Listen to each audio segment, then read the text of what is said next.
So good afternoon, everyone. Bon après-midi. Today, I'm here to announce that our government has made the decision to list the Islamic Revolutionary Guard Corps as a terrorist entity under the Criminal Code.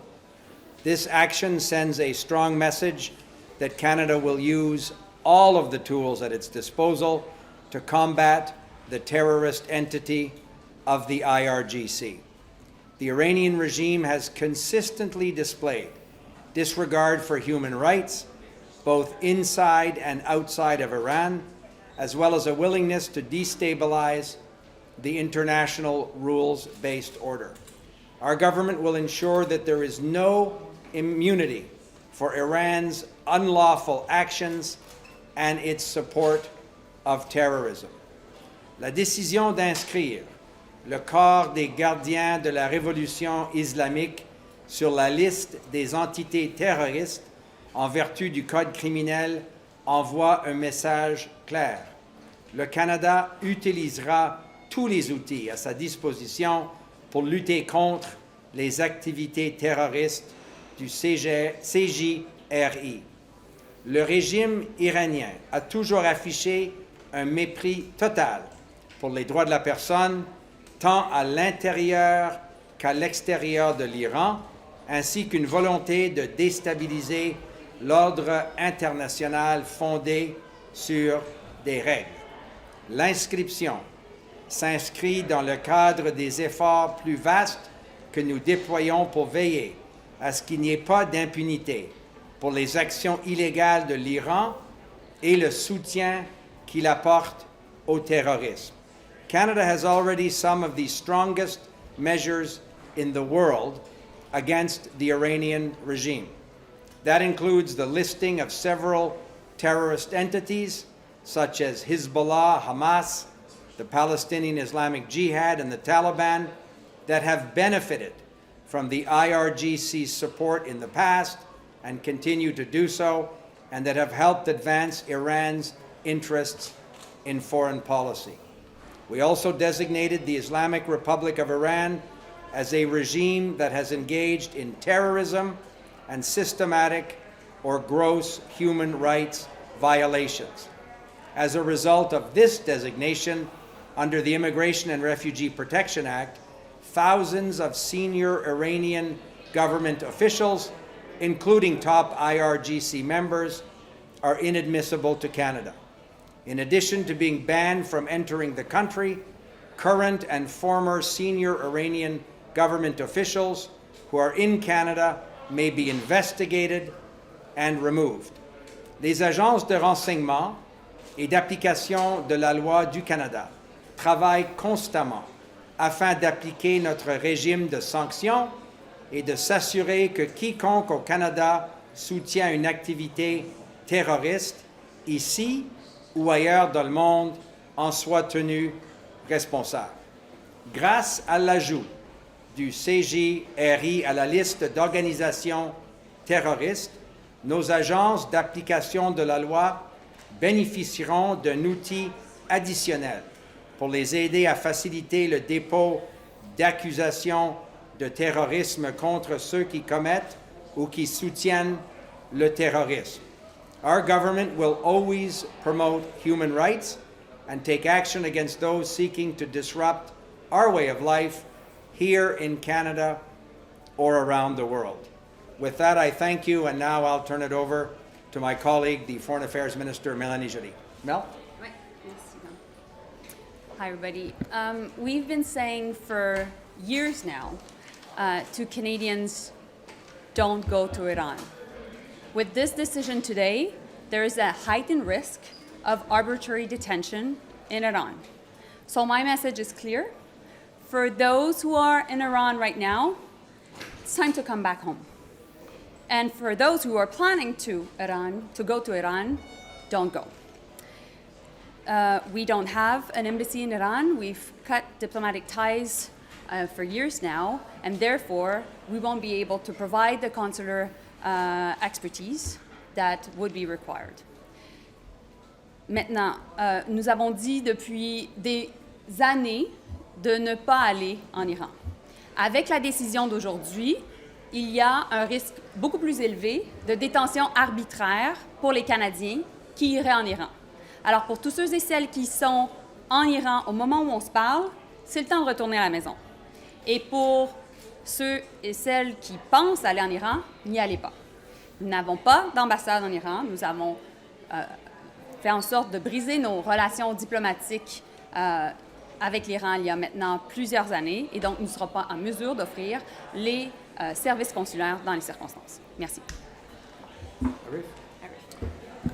Thank you. I just wanted to add that the consequences of a listing under the criminal code under Section 83 are significant. Most significant is the aspect of financial transactions or monetary support for listed terrorist entities. So this is important to underscore. It relates to banking transactions, financial transactions of various sorts. But what is also important to underscore is that there needs to be what's called an elevated mens rea requirement. So that's an elevated criminal intent. People would need to be sending money that they would be knowing where it is going and intending that it be used for the support of the terrorist activity in question. So it's important for Canadians to understand the consequences of this listing. And I'd now like to turn it over to one of our very strong colleagues, Ali Assasi. Thank you, Minister Virani. I think today is a very significant day. Today, we finally recognize the IRGC for what it is. It's an entity that has suffocated, bludgeoned Iranians at home, and is also responsible for fomenting instability throughout the world.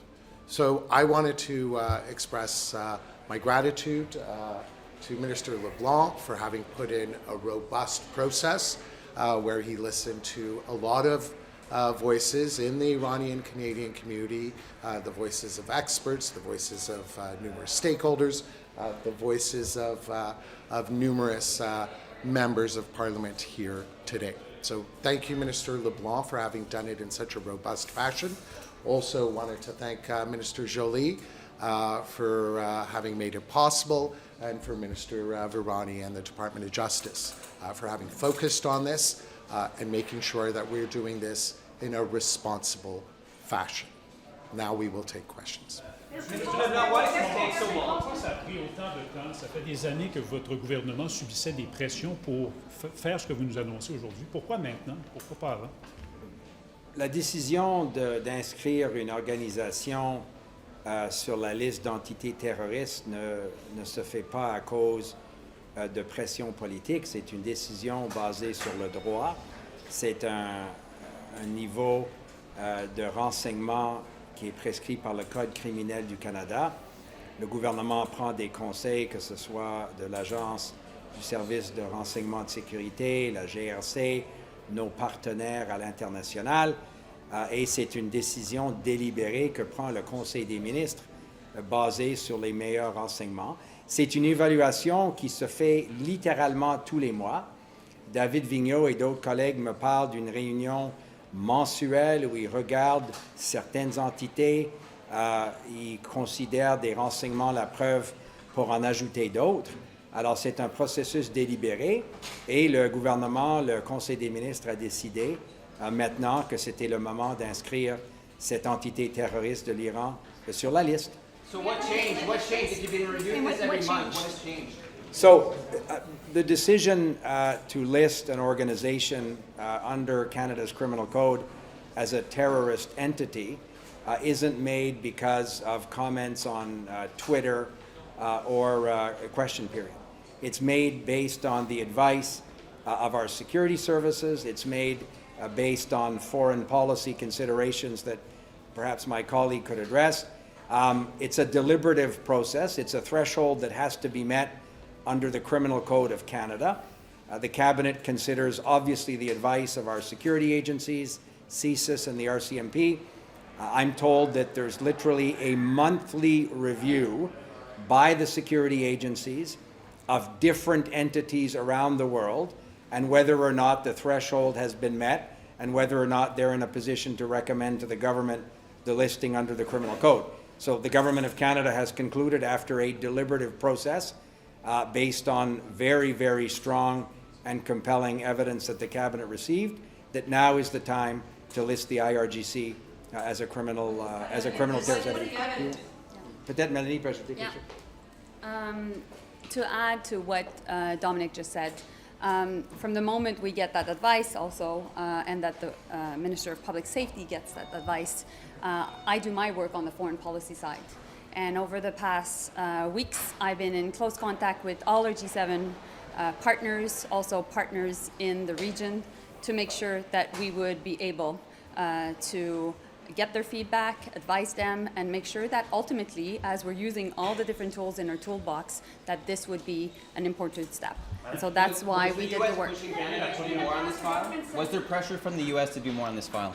There's never been any pressure per se. What I can tell you, though, is I had numerous conversations with my American counterpart on this, and as many diplomatic conversations, they will remain private. Madame Joly, le secrétaire général de l'OTAN est en ville. J'aimerais ça en profiter pour vous entendre là-dessus. Ne pas atteindre la cible du 2 %, est-ce que vous trouvez que ça nuit à nos relations avec nos alliés? Mais premièrement, on a augmenté massivement le budget de la Défense. Le ministre Bill Blair, ministre de la Défense, a annoncé récemment une nouvelle politique de défense qui met l'accent sur la protection du Canada dans le Grand Nord, dans l'Arctique, et qui nous amène à 1,76 % du PIB. Maintenant, je suis convaincue que nous allons atteindre cet objectif de 2 % du PIB. Pourquoi? Parce que dans cette politique nationale de défense, on a également mentionné qu'il nous fallait nous procurer de nouvel équipement militaire, incluant des sous-marins. Et je suis convaincue qu'avec ces nouveaux achats, nous allons être en mesure d'atteindre cet objectif. On comprend l'objectif de l'OTAN, on comprend l'objectif de nos alliés, mais on le fait avant tout et pour les Canadiens et pour nous. Êtes-vous en mesure de nous dire à quel moment vous allez atteindre l'objectif de 2 %? J'aurai l'occasion de rencontrer le secrétaire général de l'OTAN un peu plus tard aujourd'hui, le premier ministre également. Nous allons à Washington dans 3 semaines au sommet de l'OTAN et nous voulons que ce sommet soit un succès pour l'OTAN, pour nos alliés, certainement pour l'Ukraine, mais pour nous aussi. Are there any exemptions for people who had to join the IRGC because they were as part of their mandatory service and who perhaps fled and came to Canada? That's something that the government said in the past they were concerned about. And we remain concerned about it, and that's why, as Dominic mentioned at the outset, we've been very careful and measured in terms of our approach. It's a complex situation, particularly in a country as diverse as ours, when you have diaspora communities that come from all corners of the world.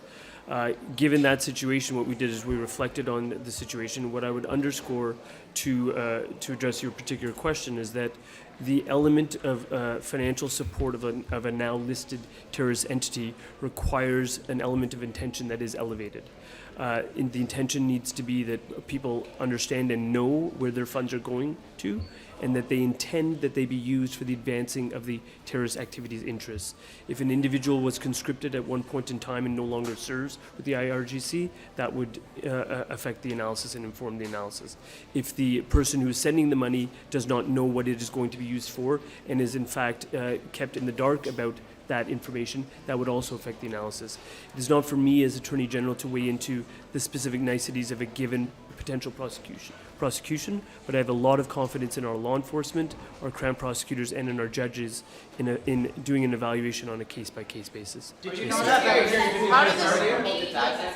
Senior officials may be investigated now that this has been listed. What kind of evidence will go into when that turns into will be investigated, and how many senior officials do you think this will impact here in Canada? So you'll understand that we're not going to speculate on individual cases or what evidence or information either the intelligence services or the RCMP use. The fact that the government has now added this very significant tool to the toolbox in terms of combating global terrorism and the role of the IRGC, including their activities in Canada, I have every confidence that CSIS and the RCMP follow the evidence, do their work, and work with prosecution services to make those decisions. But we're not going to speculate on how many particular cases are being investigated or the kind of persons that our intelligence services or police are looking at.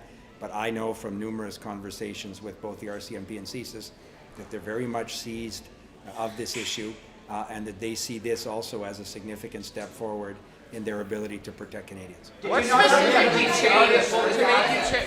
concerned the regime may already have pulled its assets by telegraphing this announcement? Sorry, I didn't hear. Are you concerned that the regime may have time, given the delay, to pull its assets from Canada, financial, otherwise? Listen, we severed ties with diplomatic ties with Iran years ago, and they were already listed as a state sponsor of terrorism. So therefore, we don't have any diplomatic ties. We have no personnel. They don't have any personnel. We are represented. Our protecting power in Iran is Italy, and their own protective power here is Switzerland. What changed to make you move forward with this? Detention is a risk. Why is arbitrary detention a risk?